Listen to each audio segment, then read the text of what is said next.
الحمد لله رب العالمين والعاقبة للمتقين والصلاة والسلام على حبيبه محمد وعلى آله وصحابه أجمعين. أما بعد فقد قال الله تعالى في القرآن العظيم والفرقان المجيد: فأعوذ بالله من الشيطان الرجيم. بسم الله الرحمن الرحيم. كل نفس ذائقة الموت ثم إلينا ترجعون.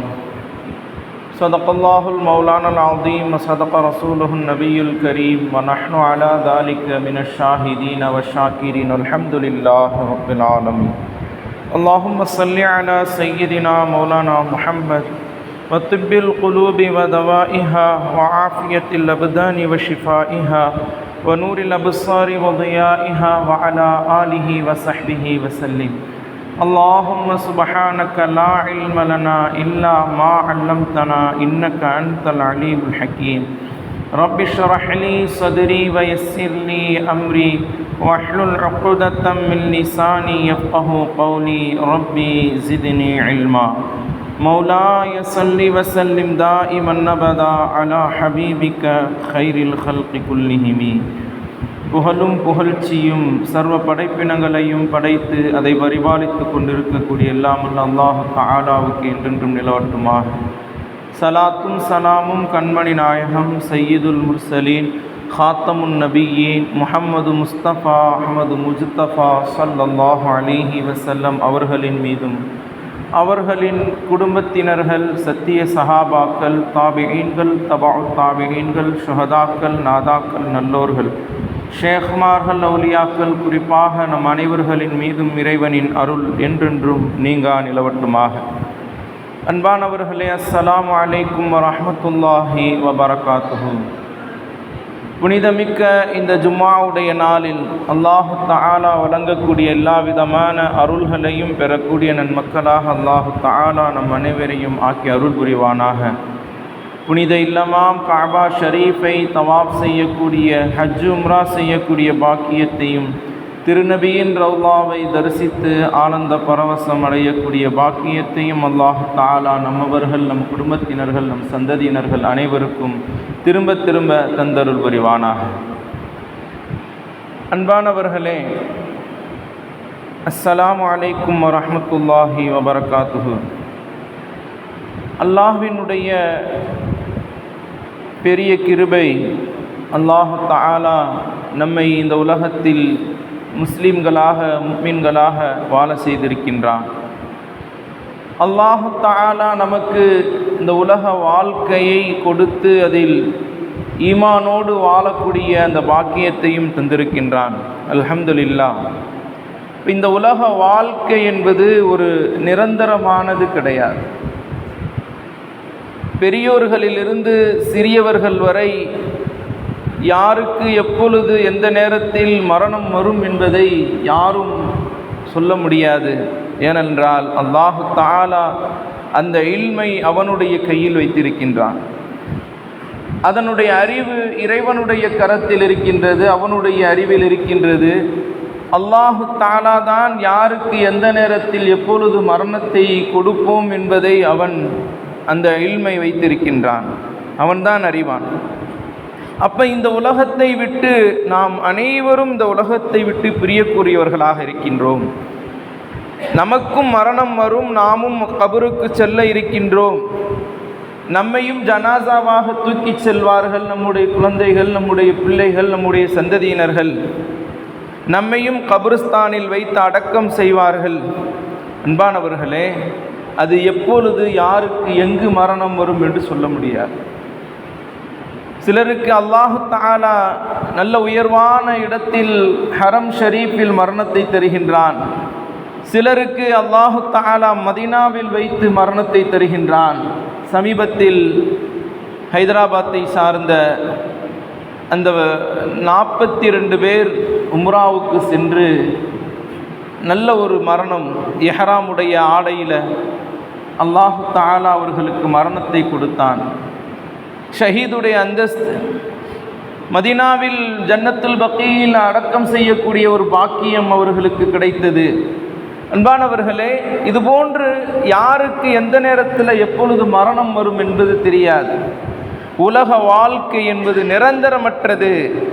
எம்முடைய செல்வம் என்பது நிரந்தரமற்றது. நம்முடைய மதிப்பு மரியாதை என்பது நிரந்தரமற்றது. ஒரு நாள் அழிந்தே தீரும். அதைத்தான் திருமறையில் அல்லாஹ் சொல்லும் பொழுது, குல்லு நஃப்ஸின் தாஇகத்துல் மௌத், ஒவ்வொரு ஆன்மாவும் மரணத்தினுடைய அந்த சுவையை சுவைத்தே தீரும். அதனுடைய கஷ்டத்தை உணர்ந்தே தீரும். அதனுடைய சிரமத்தை அனுபவித்தே தீரும். ஒவ்வொரு மனிதர்களும், நம்முடைய இந்த உலக மனிதர்களில் யாரும் மரணத்தை மறுப்பதில்லை.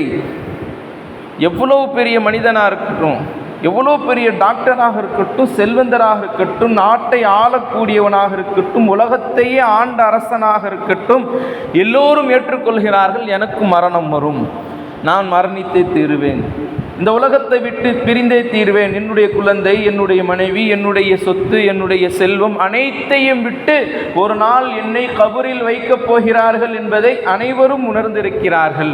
அனைவரும் ஏற்றுக்கொள்ளக்கூடியவர்கள். பலவிதமான மதுஹப் இருக்கின்றது, பலவிதமான மார்க்கம் இருக்கின்றது. ஆனால் எல்லா மார்க்கமும் ஏற்றுக்கொள்ளக்கூடிய ஒரே விஷயம் மௌத். அன்பானவர்களே, இப்போ நமக்கும் மௌத்து வரும். அதற்கு முன்பாக அந்த மரணத்திற்கு பிறகு நீண்ட நெடிய ஒரு வாழ்க்கை இருக்கின்றது. அந்த வாழ்க்கைக்கான தயாரிப்புக்கான இடம்தான் இந்த உலகம். இந்த உலகத்தில் நாம் என்ன நன்மையை சம்பாதித்தோம், எதை கொண்டு செல்ல போகிறோம் என்பதை நாம் விளங்கி வாழ வேண்டும். காலையிலிருந்து மாலை வரை இந்த உலகத்திற்காக, பிள்ளைகளுக்காக, மனைவிக்காக, செல்வத்திற்காக ஓடி ஓடி உழைக்கின்றோம். இறைவனை மறந்து விடுகின்றோம். நாளை மறுமைக்கான தயாரிப்பை மறந்து விடுகின்றோம். இந்த உலகத்திற்காக, வயிற்றை கழுவுவதற்காக, வயிற்றை நிரப்புவதற்காக, பிள்ளைகளுடைய கஷ்டத்தை போக்குவதற்காக, மனைவியுடைய கஷ்டத்தை போக்குவதற்காக ஓடுகிறோமே தவிர மறுமையினுடைய கஷ்டத்தை போக்க வேண்டும், கபருடைய வேதனையை போக்க வேண்டும், மறுமைக்காக ஏதாவது சேமிக்க வேண்டும் என்பதை நாம் மறந்து வாழ்ந்து கொண்டிருக்கின்றோம்.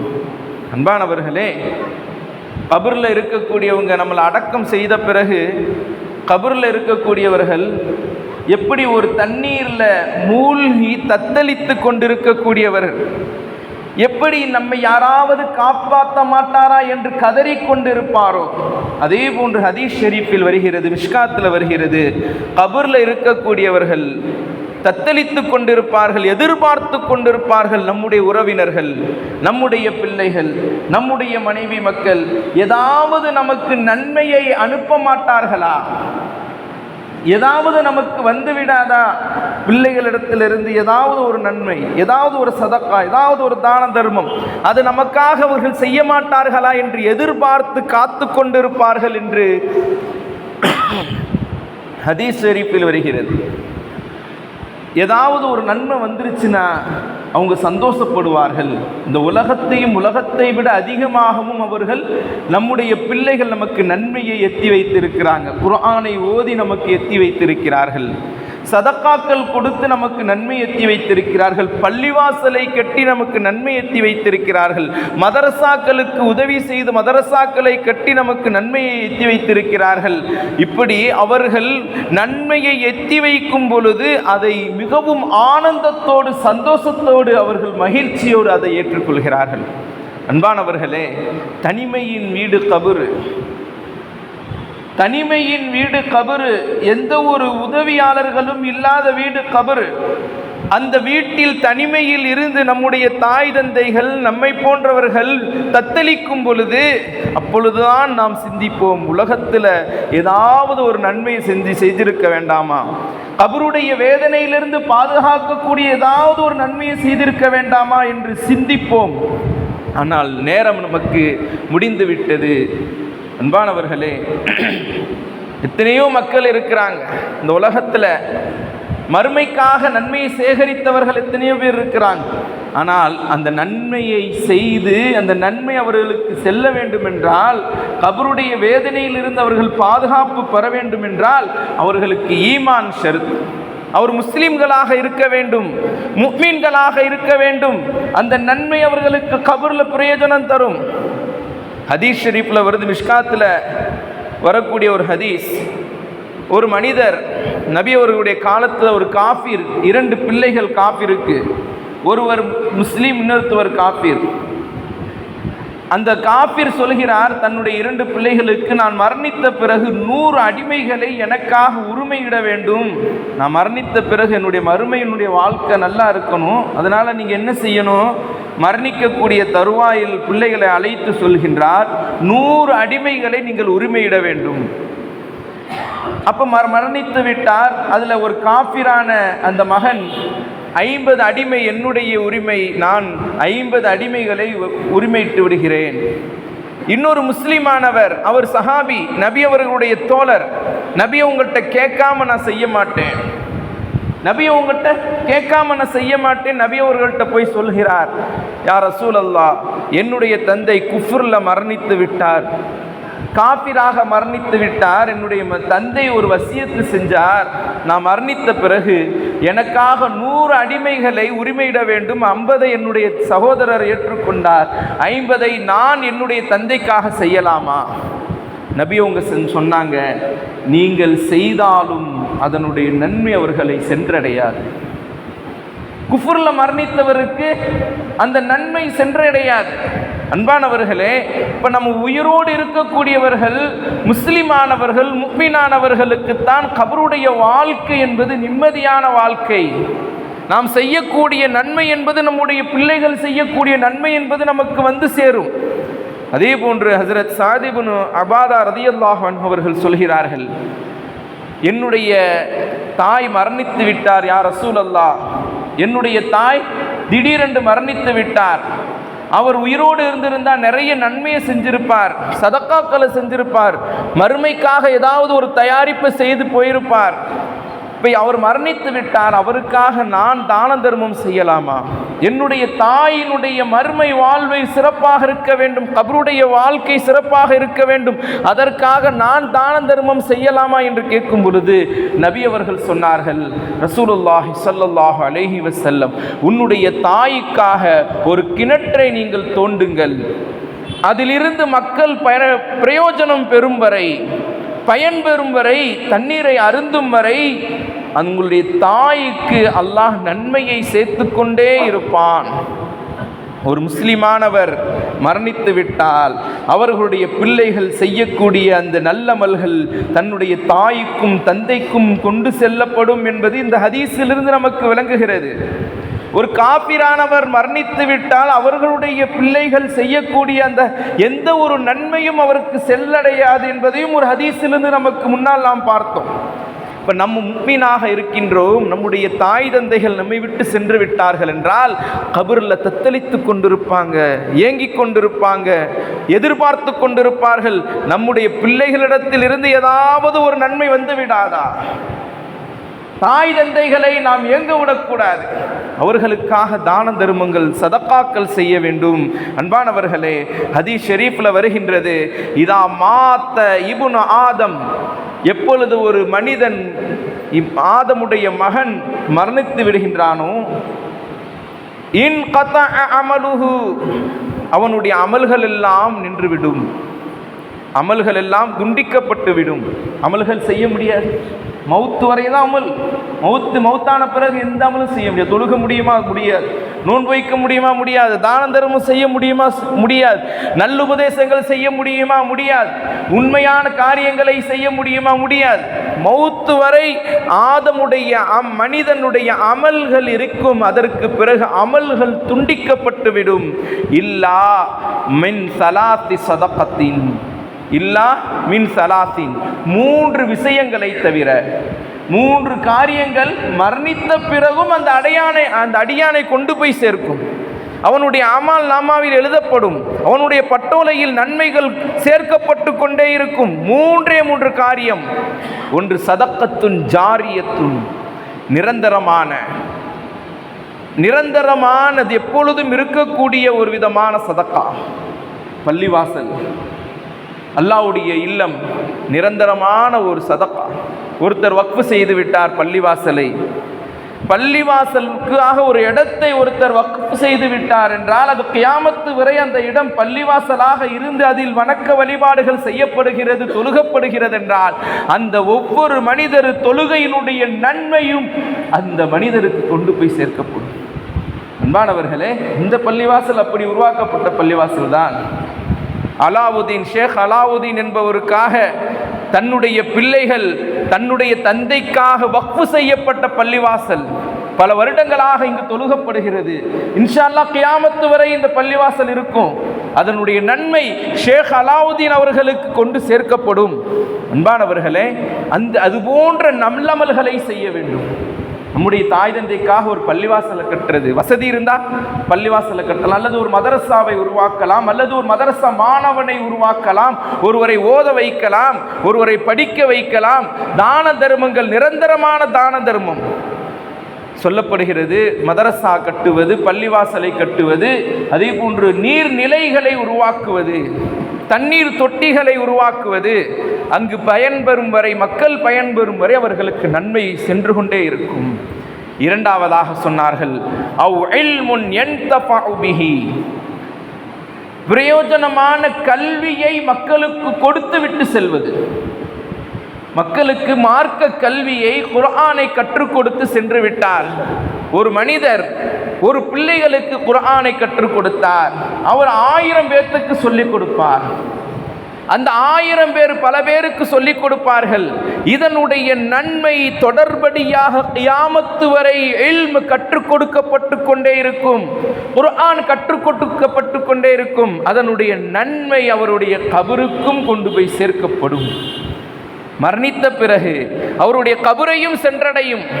அன்பானவர்களே, அடுத்ததாக மூணாவதாக நபி அவர்கள் சொன்னார்கள், அவ் வலதுன் சாலிஹுன் யதுஉ லஹு, நல்ல சாலிஹான பிள்ளைகளை உருவாக்கி விட்டு செல்வது, பிள்ளைகளை ஒழுக்கத்தோடு வளர்த்து விட்டு செல்வது, நல்ல பிள்ளைகளை, அந்த பிள்ளைகள் கரமேந்தி இறைவனிடத்தில் கண்ணீர் சிந்தினால் அல்லாஹ் அவர்களுடைய பாவத்தை மன்னிப்பான், பெற்றோர்களுடைய பாவத்தை. அவர்கள் ஏதாவது நன்மைகளை செய்தால் அது அவர்களுடைய பிள்ளைகளுக்கு கொண்டு போய் சேர்க்கப்படும், தாய்மார்களுக்கு, தந்தைமார்களுக்கு சேர்க்கப்படும். அன்பானவர்களே, அப்படிப்பட்ட நல்ல பிள்ளைகளை உருவாக்கி விட்டு செல்வது, நல்ல குழந்தைகளை விட்டு செல்வது, இதுவெல்லாம் நம் மரணித்த பிறகும் நமக்கு கிடைக்கக்கூடிய நன்மைகள். அன்பானவர்களே, ஹதீஸ் கிரந்தங்களில் வருகிறது, ஒரு மனிதரோட அந்தஸ்து மரணித்த பிறகு அல்லாஹு தஆலா கபரில் அடக்கம் செய்யப்பட்டு விட்டது. சில நாட்களுக்கு பிறகு, சில வருடங்களுக்கு பிறகு அந்த கபரில் உள்ள மனிதருடைய அந்தஸ்தை அல்லாஹு தஆலா உயர்த்தி விடுவான். ஏன் உயர்த்துறான்? அவருக்கு ஆச்சரியம். கபருடைய வேதனைகள், முதலில் கபரில் வேதனை நடந்துச்சு, இப்போ வேதனை இல்லை. ஆச்சரியத்தோடு பார்க்கிறார், இறைவனிடத்தில் கேட்கிறார், யா அல்லாஹ், எனக்கு உலகத்தில் அமல் செய்யக்கூடிய பாக்கியத்தை கொடுத்தால் நான் சிறிது செய்தேன், இப்பொழுது செய்யக்கூடிய எனக்கு பாக்கியம் இல்லை. ஆனால் இப்பொழுது என்னுடைய இந்த கபருடைய வேதனை நீக்கியதற்கும் என்னுடைய அந்தஸ்து உயர்ந்ததற்கும் என்ன காரணம்? அப்பொழுது சொல்லப்படும், உன்னுடைய பிள்ளைகள், உன்னுடைய சாலிஹான பிள்ளைகளின் காரணத்தினால், அவர்களுடைய துஆ, அவர்களுடைய சதகா, அவர்களுடைய தான தர்மங்கள், அதன் காரணத்தினால் உன்னுடைய கபருடைய வேதனை நீக்கப்பட்டது, உன்னுடைய அந்தஸ்து உயர்த்தப்பட்டது என்று ஹதீஸ் ஷரீஃபில் வருகிறது, மிஷ்காத்தில் வருகிறது. அன்பானவர்களே, இப்போ நம்முடைய மரணத்திற்கு பிறகு நம்முடைய கபருடைய வேதனையை சரியாக்கப்பட வேண்டும் என்றால் நம்முடைய பிள்ளைகளை சாலிஹான பிள்ளைகளாக உருவாக்க வேண்டும். நமக்காக குர்ஆன் ஓதக்கூடிய பிள்ளைகளாக. இன்னைக்கு புதுமைவாதிகள், புதிய இயக்கவாதிகள் மரணித்த பிறகு அடக்கம் செஞ்சுட்டு அப்படியே தூக்கி போட்டுட்டு ஓடிடுறாங்க. குர்ஆன் ஓதுறதில்லை, எந்த ஒரு விஷயங்களும் தாய் தந்தைக்கு செய்கிறதில்ல. அன்பானவர்களே, மிக ரொம்ப கேவலமான ஒரு விஷயம். அதனால் தான் உங்கள் பிள்ளைகளை நல்ல இயக்கவாதிகளாக உருவாக்குங்கள். வழி தவறிய கூட்டத்தில் சேர்த்துடாதீங்க. உங்கள் பிள்ளைகள் எந்த நன்மையும் உங்களுக்காக செய்ய மாட்டார்கள், நீங்க செய்தாலே தவிர. இன்னைக்கு புதுமைவாதிகள் என்ன செய்து கொண்டிருக்கிறார்கள்? கபூரில் அடக்கம் செஞ்சதோடு முடிஞ்சு, எந்த ஒரு குர்ஆன் ஓதுறதில்லை, எந்த ஒரு தேவைகளும் தன்னுடைய தாய் தந்தைகளுக்காக அவர்கள் எந்த ஒரு விஷயத்தையும் செய்வதில்லை. அன்பானவர்களே, நம்முடைய தாய் தந்தைகள் கபர்ல எதிர்பார்த்து கொண்டு காத்து கொண்டிருப்பார்கள். ஏதாவது நன்மை நம்முடைய பிள்ளைகளுடைய புறத்திலிருந்து வந்துவிடாதா என்று கவலைப்பட்டு கொண்டு கஷ்டப்பட்டு கொண்டிருப்பார்கள். அந்த கவலையை போக்குவது நம்முடைய கடமை. அன்பானவர்களே, ஈசா அலைஹி ஸலாத்து வஸ்ஸலாம் ஒரு கபருடைய பக்கம் போகின்றார்கள். ஒரு கபரு பக்கம் போகிறாங்க. ஈசா அலைஹிஸ்ஸலாம் பார்க்குறாங்க, அந்த கபரில் வேதனை செய்யப்படுது. கவலைப்பட்டுட்டு போயிட்டாங்க. சில வருடங்கள் கழிந்தது. மீண்டும் அந்த கபரு பக்கம் வருகிறார்கள். அந்த கபரில் ஜன்னத்தினுடைய சொர்க்கத்தினுடைய பூஞ்சோலையாக நறுமணம் வீசுகிறது, தென்றல் காற்று வீசுகிறது. சந்தோஷமாக அந்த மனிதர் இருக்கிறார். ஆச்சரியம் தாங்க முடியவில்லை ஈசா அலைஹிஸ்ஸலாம் அவர்களுக்கு. அல்லாஹ்விடத்தில் பேசக்கூடிய நபி பேசினார்கள், யா அல்லாஹ், எப்படி இது ஒரு ஆச்சரியமான விஷயமா இருக்கின்றது. இதே கபரில் இதே மனிதருக்கு சில ஆண்டுகளுக்கு முன்னால் வேதனை நடந்தது. இதே கபரில் அதே மனிதருக்கு சில ஆண்டுகளுக்கு பிறகு சொர்க்கத்தின் பூஞ்சோலையாக இருக்கின்றது. என்ன காரணம் கேட்டாங்க. அப்ப சொன்னார், அல்லாஹு தஆலா சொன்னான், இவர் மரணித்த போது இவருடைய பிள்ளை தாயினுடைய மடியில் தவழ்ந்து கொண்டிருந்தது. அந்த தாய் இந்த பிள்ளையை வளர்ந்த பிறகு, பேசக்கூடிய ஆற்றல் வந்த பிறகு, வளர்ந்த பிறகு அந்த பிள்ளையை மதரசாவில் சேர்த்து ஓத வைத்தார். அந்த மதரசாவில் ஆசிரியர், அந்த காலத்து ஓதக்கூடிய கிதாப் என்னங்க, தௌராத், இன்ஜீல். அந்த காலத்தில் ஈசா அலைஹிஸ்ஸலாம் காலத்தில் அப்பையும் தௌராத் இருந்துச்சு, வேதம் இருந்துச்சுல. தௌராத் இருந்துச்சு, இன்ஜீல் இருந்துச்சு, ஜபூர் இருந்துச்சு. அந்த ஆசிரியர் இவரை ஓத வைத்தார். தாய் சொல்லி கொடுத்தார். அது ஆசிரியர் அவர்களே, இவருக்கு மார்க்கத்தை சொல்லி கொடுங்க, வேதத்தை சொல்லி கொடுங்க. ஆசிரியர் அழைத்து உட்கார வைத்து சொல்லி கொடுத்தார். பிஸ்மில்லாஹிர் ரஹ்மானிர் ரஹீம் சொல்லுப்பா. அந்த குழந்தை தட்டு தடுமாறி பிஸ்மில்லா சொல்லியது. மீண்டும் சொல்லி கொடுத்தார், பிஸ்மில்லாஹிர் ரஹ்மானிர் ரஹீம், அல்லாஹ்வினுடைய பெயரை கொண்டு ஆரம்பம் செய்கின்றேன், அவன் அளவற்ற அருளாளன், நிகரற்ற அன்புடையோன். திரும்ப திரும்ப அந்த பிள்ளையை சொல்லி கொடுத்தார். அது சொல்லிக்கொண்டே இருந்தது. அந்த சொல்லுவதின் காரணத்தினால் என்னை அந்த பிள்ளை சொல்கின்றது, அளவற்ற அருளாளன், நிகரற்ற அன்புடையோன் என்று என்னை திரும்ப திரும்ப சொல்லிக் கொண்டிருக்கிறது. இந்த பூமியில் இருந்து கொண்டு, வானத்தில் இருந்து கொண்டு நான் அந்த பிள்ளையினுடைய தந்தையினுடைய அந்த வேதனையை பூமிக்கு கீழ் நான் நீக்கினேன் என்று அல்லாஹ் தஆலா சொன்னான். அன்பானவர்களே, பிள்ளைகள் ஓதுவதினால், பிள்ளைகள் குர்ஆனை ஓதுவதினால், அல்லாஹ்வுடைய வேதத்தை ஓதுவதினால் கபர்ல உள்ளவங்களுக்கு வேதனை நீக்கப்படும். ஹதீஸ் கிரதங்கள்ல வருது. ரூஹுல் பயான் என்ற கிதாபில் தஃப்சீர்ல சொல்லியிருக்கிறார்கள். அன்பானவர்களே, அப்ப சிந்திக்க கடமைப்பட்டு இருக்கின்றோம். 2 சஹாபாக்களுக்கு கபர்ல வேதனை நடந்துச்சு. அந்த கபர்களுடைய வேதனை எல்லாருக்கும் தெரியும். நபி அவங்க பார்த்தாங்க, 2 சஹாபாக்களுக்கு கபர்ல வேதனை நடக்குது. எதனால வேதனைன்னு கேட்கப்பட்டுச்சு. அன்பானவர்களே, ஒருவர் சிறுநீர் கழித்து விட்டு சரியான முறையில் சுத்தம் செய்யலை. சிறுநீர் கழிக்கும் பொழுது அதனுடைய அந்த துகள்கள் ஆடையில் பற்றும். அதை சரியாக சுத்தம் செய்யாமல் விட்டுருவார். கவனம் செலுத்தலை. அதில் அது நஜீஸின் தெரிஞ்சும் அவர் கவனம் செலுத்தலை. அதனால் வேதனை செய்யப்படுகிறது என்று நபி அவங்க சொன்னாங்க. இன்னொரு சஹாபி அதிகமாக புறம் பேசி கொண்டிருந்தார். புறம் பேசுவதினால் அவருக்கு வேதனை செய்யப்படுகிறது என்று சொன்னார்கள் நபி அவர்கள். அப்பொழுது நபி அவர்கள் ஸல்லல்லாஹு அலைஹி வஸல்லம் ஒரு மரத்தினுடைய குச்சியை பிடுங்கி, பச்சை பசேல் என்ற அந்த குச்சியை ஒரு சஹாபி, இன்னொரு சஹாபி, 2 சஹாபியினுடைய கபர்ல நட்டு வைத்தார்கள். அந்த கபர்ல நட்டு வைத்த பிறகு நபி அவங்க சொன்னாங்க, இந்த பச்சை பசேல் என்ற அந்த குச்சிகள், அந்த மர கிளைகளில் இருக்கக்கூடிய அந்த இலைகளினுடைய தஸ்பீஹினுடைய அந்த பரக்கத், இந்த வேதனையிலிருந்து அவர் நீக்கப்பட்டார். அன்பானவர்களே, ஒரு மரத்தினுடைய உயிரல்லாத, ரூஹில்லாத ஒரு மரத்தினுடைய இலைகளிற்கு தஸ்பீஹ் செய்வதனால் அல்லாஹு தஆலா கபருடைய வேதனையை நீக்குவான் என்றால், தாய் தந்தைகளுக்காக உயிருள்ள ஒரு மனிதன் தன்னுடைய தாய் தந்தையினுடைய கபர்ல நின்று யாசீன் ஓதினால், துஆ செய்தால் அவர்களுக்கு நன்மை சேராதா? அவர்களுடைய கபருடைய வேதனை நீக்கப்படாதா? சிந்திக்க கடமைப்பட்டிருக்கிறோம். அன்பானவர்களே, இன்று தவறான கொள்கையுடையவர்கள் குர்ஆனை விட்டும் நன்மையான காரியங்களை விட்டும் மக்களை தூரமாக்கி கொண்டிருக்கிறார்கள் என்பதை நாம் விளங்க கடமைப்பட்டிருக்கின்றோம். எல்லா மனிதர்களும் இந்த உலகத்தை விட்டு பிரிய போகிறோம். எல்லோரும் ஏற்றுக்கொண்ட ஒரு விஷயம். எல்லா மனிதர்களும் நாம் பிரிய போகிறோம். ஒரு கவிதையில், அரபு கவிதையில் சொல்லக்கூடிய வார்த்தை, லபனா மலிக்குன் யுனாதி குல்லு யௌமின், ஒரு மாலக்கு வானத்திலிருந்து இறங்குகிறார், இறங்கி சொல்கின்றார் ஒவ்வொரு நாளும், லதூலில் மௌத்தி, பிறக்கக்கூடிய ஒவ்வொரு குழந்தையும் மரணிக்கும், பிறக்கக்கூடிய ஒவ்வொரு குழந்தையும் மரணிக்கும் ஒரு நாள், வபனூலில் ஹராபி, கட்டக்கூடிய ஒவ்வொரு கட்டிடமும் ஒரு நாள் இடிக்கப்படும். பிறப்பதே மரணிப்பதற்காகத்தான், கட்டுவதே இடிக்கப்படுவதற்காகத்தான். என்னைக்காவது ஒரு நாள் கட்டிடம் இடிஞ்சிருங்க, அது எத்தனை வருடங்களோ தெரியாது. என்னைக்காவது ஒரு நாள் மரணித்து விடுவோம். எப்ப மரணிப்போம் யாருக்கும் தெரியாது. குர்ஆன் கூறுகிறது, ஃபஇதா ஜாஅ அஜலுஹும், எப்பொழுது அவருக்கு நேரம் வந்து விடுமோ, லா யஸ்தஅখিরூன ஸாஅத்தன் வலா யஸ்தக்திமூன், ஒரு நொடி முந்தவும் செய்யாது, ஒரு நொடி பிந்தவும் செய்யாது.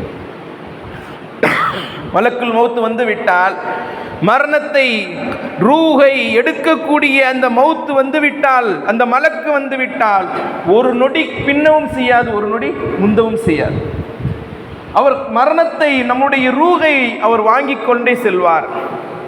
யாரும் தப்பிக்க முடியாது. எவ்வளவு பெரிய கோட்டையில் தங்கியிருந்தாலும், பல கோடி காவலர்களை வைத்துக் கொண்டு நின்றிருந்தாலும், இரும்பு கோட்டைக்குள் நீங்கள் இருந்தாலும் உங்களை மரணம் வந்து கொண்டே சேரும். குர்ஆன் கூறுகிறது, ஐனமா தக்கூனு யுத்ரிக்குமுல் மௌத் வலவ் குன்தும் ஃபீ புரூஜிம் முஷையதா, இரும்பு கோட்டைகளுக்குள் நீங்கள் இருந்தாலும் உங்களை மரணம் வந்தே அடையும் என்று குர்ஆன் கூறுகிறது. எங்கிருந்தாலும் மரணம் வந்து சேர்ந்துருங்க. மரணத்தை விட்டு யாரும் தப்பிக்க முடியாது. எப்படிப்பட்ட மனிதனும் தப்பிக்க முடியாது. அப்துல்லாஹ் இப்னு மஸ்ஊத் ரலியல்லாஹு அன்ஹு அவர்களும் அப்துல்லாஹ் இப்னு அப்பாஸ் ரலியல்லாஹு அன்ஹு அவர்களும் அறிவிக்கக்கூடிய ஒரு ஹதீஸ், அல்லாஹு தஆலா இப்ராஹிம் அலைஹிஸ்ஸலாம் அவர்களுடைய தியாகத்தை எல்லாம் பார்த்து கலீலுல்லாவாக ஏற்றுக்கொண்டான். இறைவனுடைய நேச தோழராக ஏற்றுக்கொண்டான். அப்பொழுது அந்த விஷயம் வானலோகத்தில் பரவியது. வானலோகத்தில் மலக்குமார்களுக்கெல்லாம் தெரிய வந்தது, அல்லாஹ்வினுடைய கலீலாக இப்ராஹிம் அலைஹிஸ்ஸலாம் அவர்கள் ஏற்றுக்கொள்ளப்பட்டார்கள். அப்பொழுது இஸ்ராயில் அலைஹிஸ்ஸலாம், மலக்குல் மௌத்தாக இருக்கக்கூடிய, மரணத்தை வாங்கக்கூடிய, உயிரை எடுக்கக்கூடிய இஸ்ராயில் அலைஹிஸ்ஸலாம் அல்லாஹ்விட்ட கேட்டாங்க, யா அல்லாஹ், இந்த விஷயத்தை, சந்தோஷமான இந்த விஷயத்தை நான் இப்ராஹிம் அலைஹிஸ்ஸலாம் உங்களுக்கு கொண்டு சேர்க்க வேண்டும், எனக்கு அனுமதி கொடு. அல்லாஹு தஆலா அனுமதி கொடுத்தான். மலக்குல் மௌத் இஸ்ராயில் அலைஹிஸ்ஸலாம் அவர்கள் வந்தார்கள்.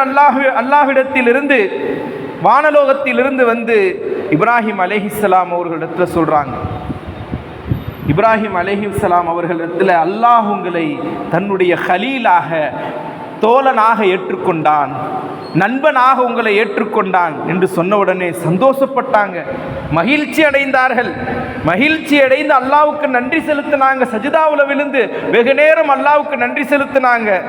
மறுபடியும் இஸ்ராயில் அலைஹிஸ்ஸலாம் அவங்களை பார்த்து கேட்டாங்க, இஸ்ராயிலே, ஒரு காஃபிரான மனிதர், ஒரு காஃபிரான மனிதர் மரணிக்கக்கூடிய நேரத்தில் எந்த தோற்றத்தில் வருவீங்க, எந்த தோற்றத்தில் வருவீங்க? அப்போ சொன்னாங்க இஸ்ராயில் அலைஹிஸ்ஸலாம், அதை பார்க்கக்கூடிய சக்தி உங்களுக்கு இல்லை நபியே, நான் மிக கடுமையான தோற்றத்தில், கொடூரமான தோற்றத்தில் வருவேன்னு சொல்லும் பொழுது, பரவாயில்லை, இங்கே காமிங்க, நீங்கள் கண்ணத்தை, முகத்தை திருப்பி கொள்ளுங்கள் என்று சொல்லிவிட்டு முகத்தை திருப்பிக்கிட்டாங்க. அதற்கு பிறகு இஸ்ராயில் அலைஹிஸ்ஸலாம் மிக விகாரமான தோற்றத்தில், மிக கருப்பான ஒரு உருவத்தோடு, மிக கொடூரமான அந்த பார்வையோடு, கண்ணெல்லாம் புளு கலர், உடலெல்லாம் நரகத்தினுடைய அந்த ஜுவாலைகள் வரக்கூடிய அந்த ஒரு விதமான ஒரு தோற்றம், அந்த தோற்றத்தோடு நின்று கொண்டிருந்தார்கள். திரும்பி பார்க்குறாங்க இப்ராஹிம் அலைஹிஸ்ஸலாம் அவர்கள். பார்த்துவிட்டு பயந்து போய் அங்கேயே அவங்க மயக்கமிட்டு விழுந்தார்கள். பயத்தில் அப்படிப்பட்ட ஒரு தோற்றத்தில் வந்து நிற்கின்றார் இஸ்ராயில் அலைஹிஸ்ஸலாம், மலக்குல் மௌத். மறுபடியும் மயக்கத்திலிருந்து விழித்தவர்கள் பார்க்கின்றார்கள். பார்த்து சொல்றாங்க, அதுக்குள்ள அவர் மறுபடியும் பழைய நிலைக்கு வந்துட்டார். மறுபடியும் சொல்றாங்க, ஒரு காஃபிருக்கு அல்லாஹு தஆலா வேதனையே இல்லை என்று எழுதியிருந்தாலும் இதுவே மிகப்பெரிய ஒரு வேதனை, இதை பார்ப்பதே மிகப்பெரிய ஒரு வேதனை என்று இப்ராஹிம் அலைஹிஸ்ஸலாம் அவர்கள் சொன்னார்கள் என்று சொல்லப்படுகிறது. அன்பானவர்களே, இதே போன்று இப்ராஹிம் அலைஹிஸ்ஸலாம் கேட்டாங்க, ஒரு முஃமினான மனிதனுடைய மௌத்துடைய நேரத்தில் நீங்கள் எப்படி வருவீங்க? அவங்க சொன்னாங்க, முஃமினான மனிதனுடைய மௌத்தினுடைய நேரத்தில் அவங்க அந்த தோற்றத்தை மாற்றி காமித்தார்கள். அழகான ஒரு வாலிபனுடைய தோற்றத்தில், உடலெல்லாம் நறுமணம் வெறியாகக்கூடிய அந்த நேரத்தில், பளிச்சென்று முகம் ஜொலிக்கக்கூடிய அந்த தோற்றத்தில் அவர் காண்பித்தார்கள். இது போன்ற தோற்றத்தில் தான் முஃமின்களுடைய அந்த ரூஹை நான் வாங்குவேன் என்று சொன்னார்கள். இப்போ சொன்னாங்க, இதுவே முஃமின்களுக்கு மிகப்பெரிய நியமத். முஃமினுடைய மரணம் எப்படிங்க இருக்கும்? பாவங்களை விட்டும் தூரமாக இருந்து மன்னிப்பை பெற்ற அந்த முஃமினுடைய மரணம் மிக இலகுவாக ரூஹ் எடுக்கப்படும். ஆனால் காஃபிர்களுடைய மரணம், பாவிகளுடைய மரணம் எப்படிப்பட்டது தெரியுமா? ஒரு முள்ளுல சேலையை போட்டு இழுத்தால் எப்படி இருக்கும்? அது பித்து நாராக வரும், கிழிந்து போகும். அது போன்று ஒவ்வொரு மூட்டுக்களில் இருந்தும், ஒவ்வொரு ரோமங்களில் இருந்தும், ஒவ்வொரு தசைகளில் இருந்தும் உயிரை பிடுங்கப்படும். மிக சக்கராத்துடைய அந்த நிலைமை மிக கடுமையானதாக இருக்கும் என்று சொல்லப்படுகிறது. அன்பானவர்களே, அல்லாஹ் நமக்கு ஆயுளை கொடுத்திருக்கின்றான், வாழக்கூடிய பாக்கியத்தை கொடுத்திருக்கின்றான். இறைவனிடத்தில் நம்முடைய வாழ்க்கை சிறப்பானதாக நாம் அமைத்து கொள்ள வேண்டும். மௌத்துக்கு பிறகு கபருடைய வாழ்க்கைக்காகவும், மரணத்திற்கு பிறகு மறுமையினுடைய வாழ்க்கைக்காகவும் நல்ல ஒரு தயாரிப்பை நாம் செய்ய வேண்டும். குறிப்பாக 3 விஷயங்கள். ஒன்று சதக்கத்துல் ஜாரியா, இன்னொன்று அல்லாஹ் நமக்கு வசதியை கொடுத்தா இந்த சதக்கத்துல் ஜாரியா செஞ்சுட்டு விட்டு போகணும். இரண்டாவதாக நாம் பயனுள்ள கல்வியை கற்றுக் கொடுத்து விட்டு செல்ல வேண்டும். மூன்றாவதாக நபி அவர்கள் சொல்லும் பொழுது, வலதுன் சாலிஹுன் யதுஉ லஹு, நல்ல நம்ம பிள்ளைகளை சாலிஹான ஒழுக்கமுடையவர்களாக, தொழுகையாளிகளாக, குர்ஆன் ஓதக்கூடியவர்களாக, நல்ல இயக்கத்தை சார்ந்தவர்களாக, சுன்னத்து வல் ஜமாத்தினுடைய கொள்கை உடையவர்களாக நம்ம பிள்ளைகளை உருவாக்கி விட்டு செல்ல வேண்டும். கொள்கை தவறிவிட்டார்கள் என்றால் அவர்கள் உங்களுக்கு ஒரு யாசின் கூட ஓத மாட்டாங்க. நல்ல முறையில் சிந்தித்துக் கொள்ளுங்கள். கொள்கை தவற விட்டு விட்டீர்கள் என்றால் அந்த பிள்ளைகள் உங்களுக்கு ஒரு யாசின், ஒரு குல்ஹு அல்லாஹ் சூரா கூட ஓத மாட்டாங்க. உங்க கபர்ல நின்று துஆ கேட்க மாட்டாங்க, அழுது அல்லாஹ்விடத்துல கேட்க மாட்டாங்க. நல்ல சாலிஹான பிள்ளைகளை உருவாக்கி விட்டு செல்ல வேண்டும். அன்பானவர்களே, குர்ஆன்ல அல்லாஹ் தஆலா சொல்கின்றான், முஃமினுடைய மௌத்தை பற்றி அல்லாஹ் தஆலா சொல்லும் பொழுது, அல்லதீன காலு ரப்புனல்லாஹ், அவர்கள் அல்லாஹ்விடத்தில் அவர்கள் சொல்வார்கள், ரப்புனல்லாஹு சும்மஸ்தகாமு, அல்லாஹ்வை ரப்புவாக இறைவனாக ஏற்றுக்கொண்டு ஈமானோடு உறுதியோடு நல்லமல்கள் செய்து இந்த உலகத்தில் வாழ்ந்தவர்களுக்கு தத்தனஸ்ஸலு அலைஹிமுல் மலாயிகா, மரண தருவாயில் மலக்குமார்கள் இறங்கி அவர்களிடத்தில் சொல்வார்கள், அல்லா தகாஃபு வலா தஹஸனு, நீங்க கவலைப்பட வேண்டாம், பயப்பட வேண்டாம், நீங்கள் வஅப்ஷிரு பில் ஜன்னத்தில்லதி, அல்லாஹ் உங்களுக்கு சொர்க்கத்தை கொண்டு சுப செய்தி சொல்லியிருக்கின்றான். குன்தும் தூஅதூன், நீங்கள் அந்த உங்களுக்கு வாக்களிக்கப்பட்ட அந்த சொர்க்கத்தினுடைய சுப செய்தி உங்களுக்கு சொல்லப்பட்டிருக்கின்றது.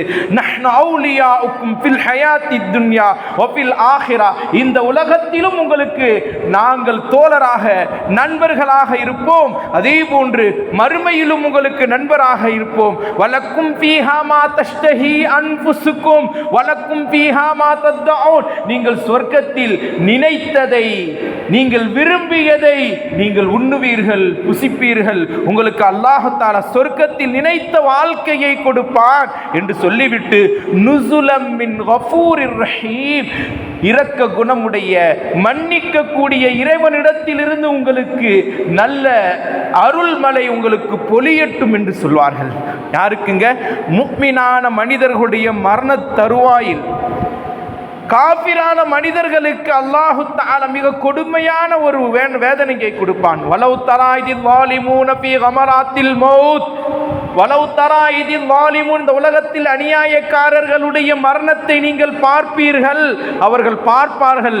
எப்படிப்பட்ட மலக்குமார்கள் வருவார்கள். வாசித்து ஐதீஹிம், தங்களுடைய கரத்தை அவர்கள் உயிரை எடுப்பதற்காக நீட்டுவார்கள். அஹ்ரிஜு அன்ஃபுஸக்கும் சொல்லப்படும், உங்களுடைய ரூஹை நீங்கள் வெளிப்படுத்துங்கள், உங்கள் உயிரை நீங்கள் வெளியாக்குங்கள். உயிரை வெளியாக்கப்பட்டு அல்யௌம துஜ்ஸௌன், இன்றைய நாள் அதாபல் ஹூன், மிகப்பெரிய வேதனையினுடைய நாள் உங்களுக்கு என்று சொல்லப்பட்டு விட்டு பிமா குன்தும் தக்கூலூன அலல்லாஹ், நீங்கள் உலகத்தில் அல்லாஹ்வுக்கு மாறு செஞ்சீங்க, அல்லாஹ்வை ஏற்றுக்கொள்ளவில்லை, அல்லாஹ்வை பொய்ப்பித்தீர்கள். கைரல் ஹக்கி வ குன்தும் அன் ஆயாத்திஹி தஸ்தக்பிரூன், அல்லாஹ்வினுடைய அத்தாட்சியை நீங்கள் மறுத்தீர்கள், பெருமை அடித்துக் கொண்டு இந்த உலகத்தில் சுற்றித் திரிந்தீர்கள், அதனால் உங்களுக்கு மிகப்பெரிய வேதனை இருக்கிறது என்று சொல்லப்படும். அன்பானவர்களே, மரணத்தினுடைய அந்த சூழ்நிலை இருக்கிறது, மிக கொடியது பாவிகளுக்கும் இறை மறுப்பாளர்களுக்கும். ஆனால் மரணத்தினுடைய அந்த சுவை என்பது நல்லடியார்களுக்கு மிக அருமையானது. அன்பானவர்களே, அதனால் நாம் துஆ கேட்க வேண்டும். அல்லாஹும்ம அஹ்யினி இன் கானத்தில் ஹயாத்து கைரல்லி, யா அல்லாஹ், நான் வாழ்வதாக இருந்தாலும் என்னுடைய வாழ்க்கையை சிறப்பானதாக ஆக்கி வைப்பாயாக. வத்தவஃபனி இன் கானத்தில் வஃபாத்து கைரல்லி, யா அல்லாஹ், நான் மரணிப்பதாக இருந்தாலும் என்னுடைய மரணத்தை சிறந்த மரணமாக ஆக்கி வைப்பாயாக என்று அல்லாஹ்விடத்தில் நாம் துஆ செய்ய வேண்டும். அல்லாஹ் தஆலா இந்த உலக வாழ்க்கையும் கபருடைய வாழ்க்கையும் மறுமையினுடைய வாழ்க்கையும் இறைவனுக்கு பொருத்தமான வாழ்க்கையாக ஆக்கி தந்தருள் புரிவானாக. வாஹிர் தஅவானா அல்ஹம்துலில்லாஹி ரப்பில் ஆலமீன். அஸ்ஸலாமு அலைக்கும் வரஹ்மத்துல்லாஹி வபரகாத்துஹு.